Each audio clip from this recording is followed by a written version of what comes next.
I'm Evan. I'm Kat, and we have 3 children.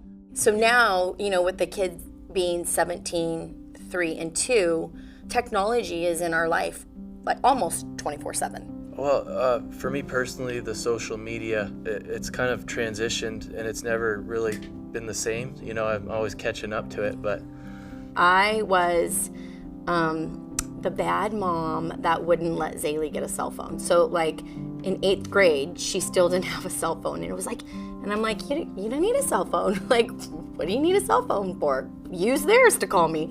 But she got a cell phone like maybe 9th grade. And it was an iPhone. It didn't seem like a big deal because it was just, like I had an iPhone for so long and he had an iPhone. It didn't feel like a big deal. In our naive first time raising a teenager perspective, we did not know that we needed to have certain parameters on there. My name is Zaylee Sparks. I live in Ventura, California, and I'm 17 years old. I started thinking iPhones were really cool when social media came out and was a reality for me, which was about 12 years old.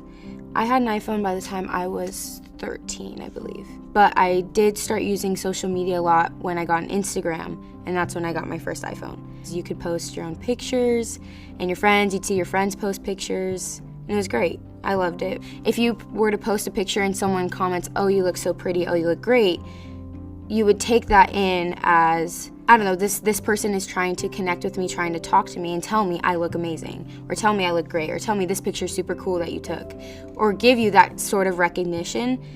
And being that I felt so alone, I longed for that recognition. So social media to me was a big deal at the time. the first time we had a major incident, I realized this is not the same as when we were 14 or 15, or when we first got our phone.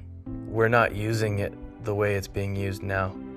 I have clearly noticed when she has a flip phone with no social media access all day long, that her attitude, her demeanor, everything is entirely different. Yeah, her behavior's different. Her behavior when she does not have constant social media at her finger is she's joyful, she's engaged with us, she's engaged with the kids. The second that she has a smartphone, she's completely disconnected with reality. It's always this, her attitudes, her thought processes, the words that come out of her mouth. It's not an influence that she's getting from us. It is very evident. We see a huge change in the girl that we know when she has that constant, stuff coming at her from every direction. What I've really noticed with social media in regards to in-depth friendships is that there's a real lack of connection. I see that a lot with my daughter. Like, she has tons of Instagram friends, but she has no friends. I never really did anything on the weekends. I just stayed home with my family.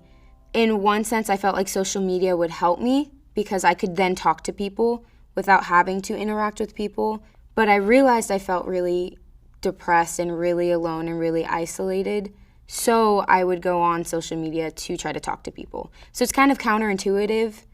But when you're depressed, you don't think about other people. You think only about yourself and what you're going through. I was in a dark place. I was in a really dark place. Social media back then was my getaway from the world, but my wanting to connect to the world at the same time.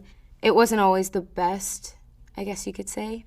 As a preteen, life was really difficult. I was new to California. Social media back then didn't really help in the sense that it was a fake way to talk to people. So it was faux communication with my peers, and I've had my Instagram since I was 13. Sunset pictures were like the best pictures ever if you got a good picture. Obviously selfies were such a big deal. That's not a big deal to me now because my identity isn't in social media anymore. God is a big part of my life. He has definitely helped me through what I've been through. And if it wasn't for him, I don't think I would have realized that social media isn't my everything, and I need to move on from that. Nowadays, I feel like social media is a tool I can use to connect with people in the right way. You can have it, don't make it more than what it needs to be. Because then that's when it becomes addicting and that's when it becomes dangerous. Right now, at the very moment, she has a flip phone. She's 17 and she'll never have a smartphone when she lives at home. That's how it is. Like, we have a fence around our property. We keep it closed because we don't want our 2 children running onto the road because we know that there's dangers there. It's boundary Yeah, lines. it's just a boundary line. Well, because we love them. Yeah. It's a battle. I mean, it is really, it is, and it's not a battle with my daughter. It's a battle with our culture, the lie of our society. That is the battle that we are fighting. And so we talked about boundary lines, and it's a battle of making sure that truth prevails.